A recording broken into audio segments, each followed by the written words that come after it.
If you've ever found yourself deep in a machine learning or robotics project, you've probably hit the same wall I have. Those derivative rules in vector calculus. They can feel completely random. Well, today, we're going to change that. You know the feeling, right? You're staring at an equation and a transpose symbol just appears out of thin air. Or you're trying to figure out if a vector should be a row or a column. It feels like you're just taking a wild guess and hoping the dimensions all magically line up. It's frustrating. But what if I told you it's not magic? There's a system, a set of clear, repeatable patterns that get rid of the guesswork completely. Forget about trying to deduce dimensions on the fly. We're going to use a framework that gets it right every single time. So here's how we're going to do it. First, we'll talk about why this is such a puzzle. Then we'll dive into the two master patterns, the product rule and the chain rule, and their different variations. After that, I'll give you a master cheat sheet to pull it all together. And finally, we'll see why this all matters by connecting these rules to the real world, like robotics. First things first, if you find this confusing, you're not alone. It's not your fault.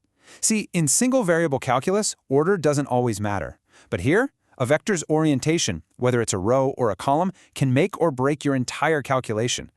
The secret is to stop worrying so much about the orientation and start focusing on the type of interaction between your functions. That's the key to making this systematic. All right, let's jump into our first big pattern, the product rule. Use this one whenever you're multiplying functions together. We're going to look at the three big combos, a scalar and a vector and a scalar, and two vectors hooking up. Okay, first up, the scalar vector case, or SV. Let's imagine you have a scalar function, like the squared length of a vector x, and that's multiplying a vector function, which in this case is just x itself. Our job is to find the Jacobian of this whole thing, and if you're rusty, just think of the Jacobian as the big brother of the derivative for multidimensional stuff. And here is the rule. Now, this should look really familiar. It's basically the product rule you learned in your first calculus class. Derivative of the first times the second plus the first times the derivative of the second. We're just using vector terms here. The gradient for the scalar's derivative, and the Jacobian for the vectors. And see that little transpose on the gradient? That's the secret sauce. It flips the gradient from a column to a row, making sure all the dimensions line up perfectly. No guesswork needed. So, how do we use it? It's a simple three-step dance. Step 1. Find your individual derivatives. The gradient of our scalar part is just 2x, and the Jacobian of the vector part, x, is the identity matrix I. Easy enough. Step 2. We just plug those pieces right into the rule we just saw. And step 3, we simplify it down. The result just falls right out. The pattern did all the heavy lifting for us. No dimensional gymnastics, no headaches. So, what if the order is flipped? What if the vector comes first?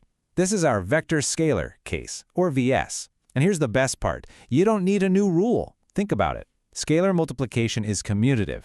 3 times 5 is the same as 5 times 3, right? Same deal here. A vector times a scalar is the exact same thing as a scalar times a vector. So the rule and the final result are totally identical. That's one less thing you have to memorize. Love it. Okay, time for our third and final product rule pattern. Vector-vector, or VV. This is for when you're taking the dot product of two vector functions. In this classic example, we're taking the dot product of ax and x. This pops up everywhere. It's the famous quadratic form, and its output is a single scalar number. And once again, look at the rule for the dot product. It should feel familiar, right? It's the Jacobian of the first vector, transposed, times the second, plus the Jacobian of the second vector, transposed, times the first. It's got that same beautiful, symmetric structure of the product rule we all know and love. We just have those transposes in there to make sure the math works out. Let's put this pattern to work. Step 1, get the Jacobians. The Jacobian of our first vector, ax, is simply the matrix A. The Jacobian of our second vector, x, is just the identity matrix I. Step 2, we plug them into the formula, making sure to apply the transposes just like the rule tells us to. And step 3, we simplify. And would you look at that? We get the well-known gradient of the quadratic form. The pattern just handed us the correct answer. No fuss. Okay, let's switch gears and move to our second master pattern, the chain rule. This is your go-to tool for when functions are nested inside each other. You know, when one function feeds its output directly into the next. Our first chain rule case is what I call scalar inside vector. The idea is we first compute a single scalar value. Here, it's the dot product of w and x. Then, we take that one number and plug it into an outer function that spits out a whole vector. And the rule for this is just beautifully simple. Seriously, it's the same idea as the chain rule from basic calculus. It's the derivative of the outer function times the derivative of the inner function. For us, that means the derivative of the outer vector with respect to the inner scalar multiplied by the gradient of that scalar, which, of course, gets a transpose. To put it into action, first we find our two derivatives. The derivative of the outer vector is a column vector. The gradient of the inner scalar is the vector w, also a column. Then we just plug them into the rule. The pattern reminds us to transpose the gradient of w, turning it from a column into a row before we do the multiplication.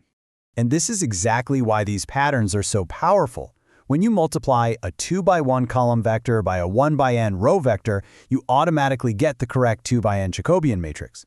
We didn't have to sit there and try to figure out the dimensions. The rule built the correct shape for us. It just works. Now let's flip it, vector inside scalar. Pay attention because this is one of the most important patterns in all of machine learning. Here, we take an input vector x, we pass it through a vector function like a linear layer in a neural network, and then we crush that resulting vector down into a single scalar number, like a loss function. Okay, lean in for this one, because this rule right here is the absolute heart of modern machine learning. This is backpropagation. This is the whole magic trick. The gradient we want is the transpose of the Jacobian of the inner function multiplied by the gradient of the outer function. That's it. That's backprop. Applying it is the same dance as before. First, the derivatives. The Jacobian of that inner function is just the weight matrix W, and the gradient of the outer loss function is 2v. Next, we plug them into our backpropagation rule, W transpose times 2v. Finally, we just substitute the definition of v back in to get our final answer. This result is the gradient of the loss. It's the exact signal a neural network uses to get smarter. Phew, okay, we've covered a ton of ground. So let's pull all of this together into one handy spot. Think of this as your go-to guide for vector calculus derivatives. Here's the big takeaway from all of this. Don't try to memorize 100 different rules. Learn the system. Just ask yourself two simple questions. First, am I dealing with a product or a chain? And second, what are the pieces? Is it scalar, vector, vector scalar, or vector vector? Your answers will point you to the exact pattern you need every single time. This cheat sheet is your map. So, why on earth did we just go through all this math? Because these are not just abstract squiggles on a page. These patterns are the fundamental building blocks of so much modern technology. I mean it. Every single time a deep learning model trains, it is using that vector scalar chain rule, backpropagation, to figure out how to adjust its internal knobs. It is literally the engine of modern AI. But it goes way beyond that. These exact same patterns are used to optimize everything from shipping routes to financial models. They are, and this is no exaggeration, the mathematical foundation of our entire data-driven world. By getting a handle on these core patterns, you're not just getting better at solving equations, you're learning the language that our entire digital world is written in. And now, you have the key. So the only real question left is, what are you going to build with it?